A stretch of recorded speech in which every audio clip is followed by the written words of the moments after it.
If there is one man on this planet that should not be on YouTube giving relationship advice or where to go to meet you a girlfriend or a wife, well, yeah, that'd be me.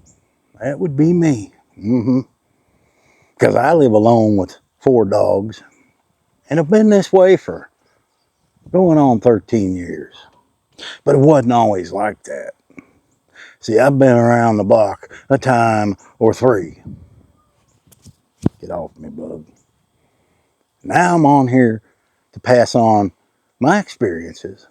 So maybe you don't make the same mistake. But I do know that most of my viewers are at least my age or older.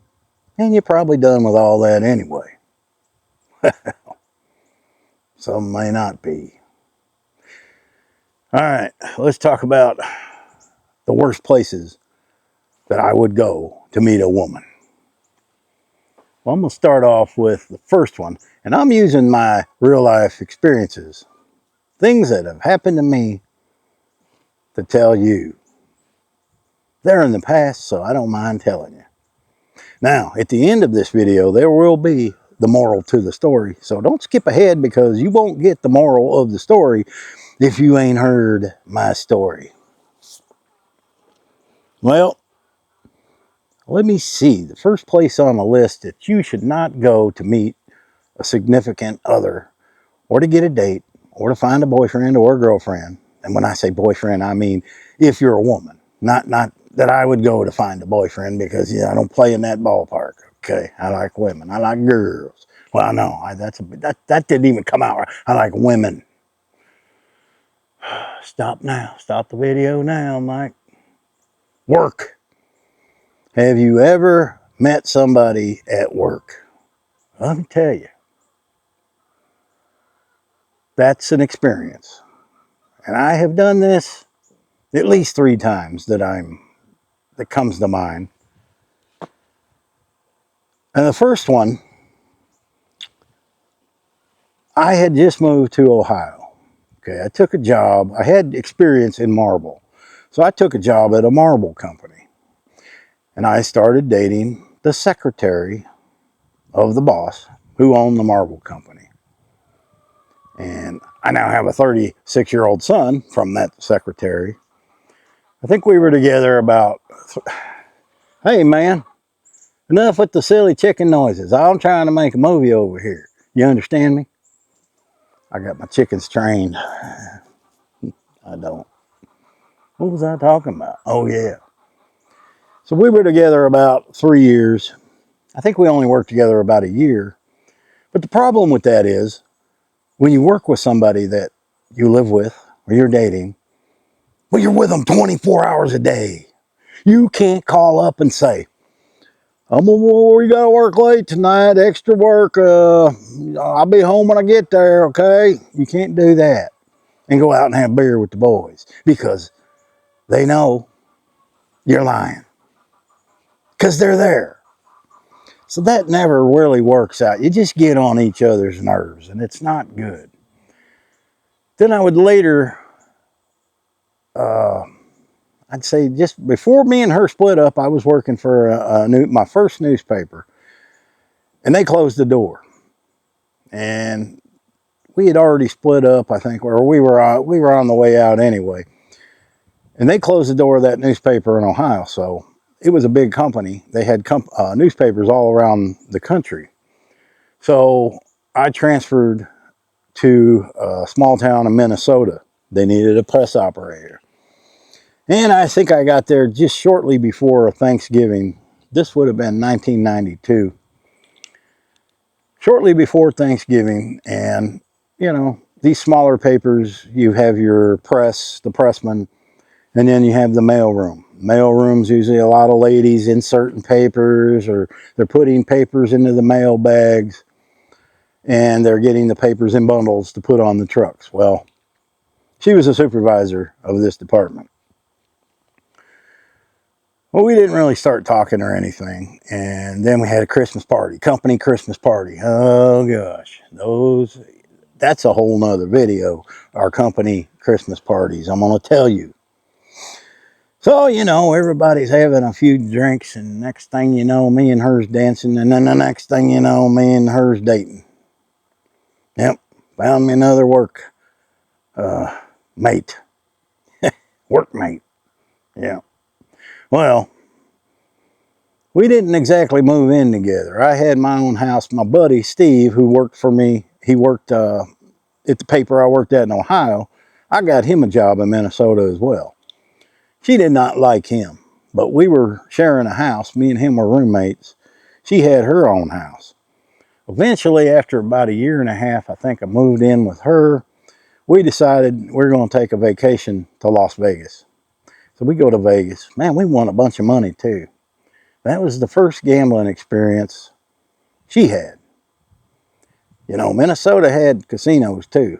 So we came back from Vegas. We loved it out there in the desert with that climate. You live in Minnesota, you pretty much love it anywhere you go. The weather's great. And that's the nice thing about ever living in Minnesota is no matter where you go, it can't get no worse than the winters there. The closest thing to Vegas I could find was St. George, Utah. They had an opening for a press operator. Same company. I put in for a transfer, I get it. She put in for a transfer as a mailroom supervisor. She got it. So there we are again. Same story, different state. Living together this time. We got an apartment in St. George. The job didn't pay much. It sucked. I got a job at the Las Vegas Review-Journal. We moved to Vegas. She doesn't work for the Vegas Review-Journal. She gets a job at the Excalibur Casino. That leads us to gambling. And we get into gambling, and then, you know, that leads to problems. Her parents paid to have a mover take her back to Minnesota. A few months later, I stay behind. A few months later, I decide, well, yeah, we're going to get back together. Her parents were none too happy. So I get a job in Iowa, and she gets the job. Guess what? I'm a pressman as a mailroom supervisor. But here I was the press room supervisor. Yeah, man. And we would go on to work one more job like that. And then I left Minnesota, I believe, in 95, somewhere in there. And I came back to Oklahoma. And that was the last time we were together. Later on, we would reconnect and talk about once a month on the phone. She passed away a few years ago. That would have probably been the biggest chance of a relationship. If had I stayed, it would have worked out. That's a whole nother video there. So meeting somebody at work is something you really should think about before you do it. Now, put these sunglasses down. Get me a sip of tea. This video might be a little longer than I'm usually used to doing. The next place, the bars. We all know the bar is not somebody, or not a place you should go to meet somebody. And I have met dozens of girlfriends and women at a bar. Never works out. You know, a few occasions, I started dating the bartender. The barmaid is whatever you call them. It was a woman, okay? You in the corner, oh, he was dating a dude. No, I wasn't dating a dude. And I met several that way, and usually they are drinkers too, okay? That never leads to anything good. So there's so many of them stories I could tell, but everybody pretty much knows if you're going to meet somebody in a bar, sometimes it might work out. Because sometimes people go to a bar that don't normally go to a bar to find somebody. And once they find them, then neither one of them go back to the bar. But that was never the case for me because I liked going to the bars when I drank. And those never worked out well. Now, this is where this story is going to get crazy, man. Oh, yeah. The internet. I got my first computer in 1998. I was living in Cleveland, Ohio. It was one of them 386 jobs that had 110 megabyte hard drives. You couldn't even put a picture on that thing. It would hog up too much room. Nope. But it surfed the internet pretty good. And that was back when Yahoo chat rooms were popular. Man, it was like a buffet. You go in there and the chat room might be called single men looking for single women, over 30, over 20, whatever. You had a chat room for about everything that you could think of. You go in there and you see the general chat and you see some female's name and send them a message because you got that private Yahoo Messenger too. If a conversation strikes up, well, it moves over to that. Sometimes it ends there in a few hours. Sometimes you keep talking to them for weeks. Well, this was the case. I met a girl, and I don't think I was too young. Man, I'd be 32 years old, something like it. 32 or 33. This was 98. Born in 60. Yeah, 32 years old. I'm in Cleveland, and she's in Fort Worth, Texas. Doesn't have no pictures. Nobody had any pictures back then. She didn't have one. I didn't have one. But we start talking anyway. We talked for probably 3 or 4 weeks on the Yahoo Messenger. We get to know everything about each other. I know what color her hair is. I know everything she's telling me. But I got no way to prove it because I don't have a picture of her. I have to take her word for it. And hey, she's in Texas, you know. Eventually, we get phone cards. Didn't have cell phones back then. I didn't. They were just coming out. Nobody had them. But you could go down to the discount store and get them little Chinese, phone cards where it's 10 cents a minute. And the landline was like $1 a minute. Still had a landline. Yep. Get her on the phone the first time. I'm like, man, she sounds good. Man, she sounds real good. Yep. Still don't know what she looks like, right? Nope. We go on talking for a total of 5 months. It's May. We have made plans. I am going to quit my job. And I didn't even have I'm going to quit my job and get a plane ticket and go down there. She's got a 3-bedroom house. Yeah, everything's great. She's got 3 kids, though. I said, hey, okay. Yeah, that's all right. We'll see. The day comes to get on the plane. I get rid of everything I got. All I have is a couple suitcases, and I had shipped some boxes ahead of me. That was real brave, wasn't it? And he met the woman. Don't even know what she looks like. The way she described herself, and she said she was honest, she was good looking. Not overweight. She looked good. I would be happy. And I told her the same. I was not overweight. I thought I looked good. I never had any trouble getting any women, and she'd be all right too. So the plan was, I'm going to fly into, I think it was Love Field, which is Fort Worth, and she's picking me up. She's got a car. What she said, she had a car. The story gets better. I promise. I don't know what she looks like. And somehow we had failed to tell each other maybe what color shirt we was wearing, what kind of pants we were going to wear, what we would, something. To where when I got off the plane, I went right to her and said, that's you, isn't it? Yep. No, we didn't do that. We did not do that. I realized that about halfway on the flight. I said, well, I'm sure eventually, we'll find each other.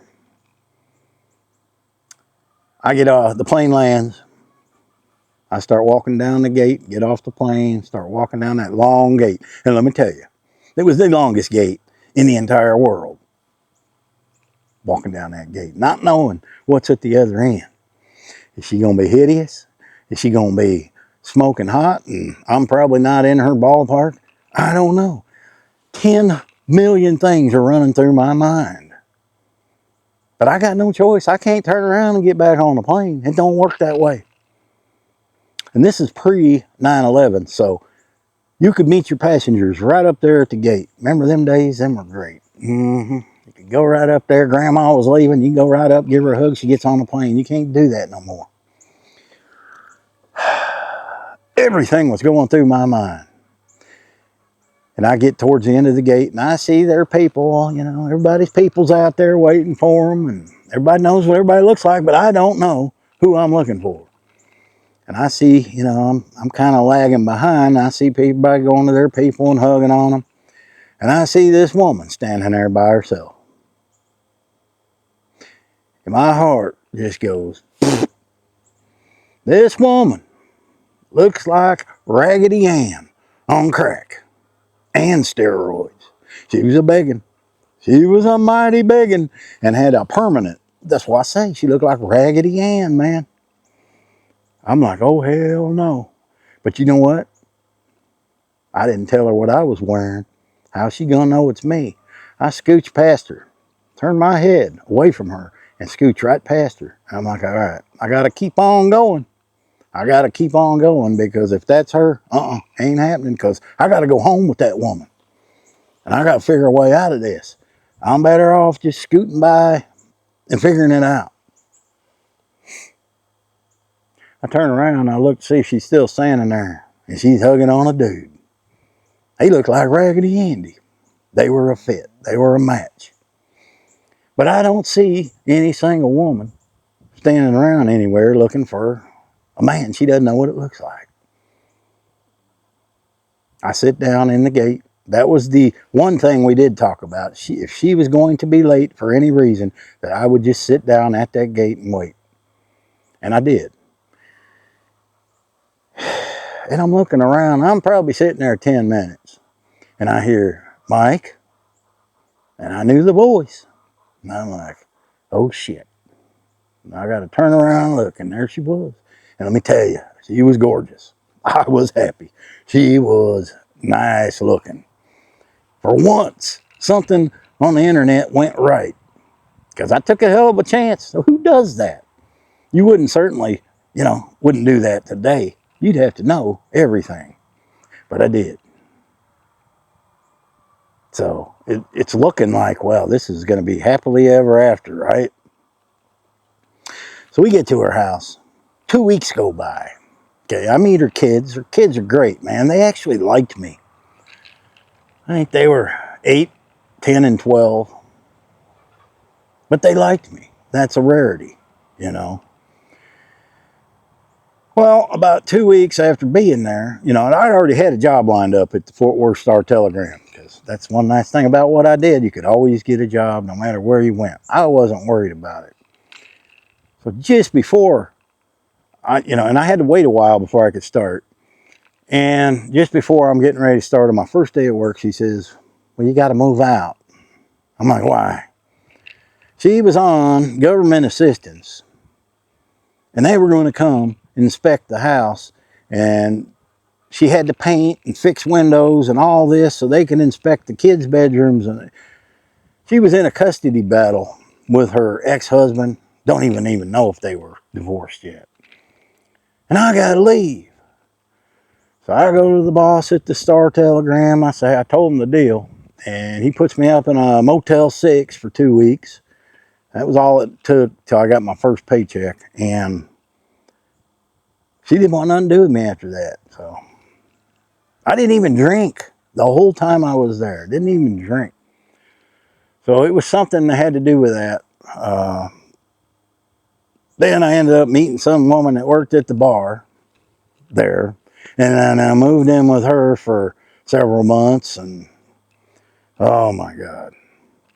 But the moral of the story is, wait a minute, there's one more story, isn't there? I don't know. I said, oh, we're not done. And this isn't really, I don't think I've ever met anybody. Yeah, I did once, but it was just a thing. A casino. That is a place you don't go to meet women. But I will tell you why. And this goes back to the first woman I was talking about, where we got into gambling at Las Vegas. We were working together. We were living together. We would go to the casino and gamble together. So if it isn't expensive enough for one person, 2 people doing it is even worse. And you would think, when I got off work at the paper, I could find a casino out of all the casinos in Vegas where she couldn't find me. Nope, she would find me no matter where I went. Don't know how, but she would find my vehicle and find me. And I had just hit a royal flush on a poker machine. And she walked up behind me right as they were getting ready to get paid. And she says, you got to cash that out. So if you meet somebody in a casino that is a gambler, what is going on with my camera? Don't you fade on me. Okay. Sorry about that. They're going to be standing over your shoulder all the time. There's nothing worse when you're playing a slot machine or you're playing blackjack and your significant other is going. You know, you put in $100 bill, you hit the button, and you win $100. Well, it's time to cash out now. Well, hell no, I didn't just drive all the way up here to win $100. I just got here. That's what it does. And it starts an argument every single time. If you gamble together, live together, work together, you ain't gonna be together long. But the moral of the story is all these little things that happen to me that I would normally call a mistake, well, they were like puzzle pieces of my life. And even though you didn't end up with that person or you didn't stay where you moved at, it was a piece of the puzzle of the big picture. And this place is the big picture. So nothing that happens to you in your life should be looked at as a mistake or a regret. There are some things, but look at them as puzzle pieces of the whole big picture. If I hadn't done any of those things or made any of those moves or met any of those people, I guarantee you I wouldn't be standing here right now, because everything you do in life leads to it's just like going down a road. You're going to turn left, you're going to turn right. If you go right, may not be the way that you should have went, but it's also going to lead you to other different roads. And eventually, you'll find your way where you need to be. So, I hope y'all enjoyed this story. Thanks for watching. Happy trails. And hey, I'm going to be doing daily videos on my other channel, The Dog Man. There's a link in the description to that channel. They're going to be just like this channel. So if you enjoy these videos, hop on over there, because that dude's only got 4,000 subscribers, okay? A lot less than me. So go on over there. That's my twin brother. He dresses just like me. He sounds just like me. Go over there and watch his videos too. Thanks for watching. Happy trails.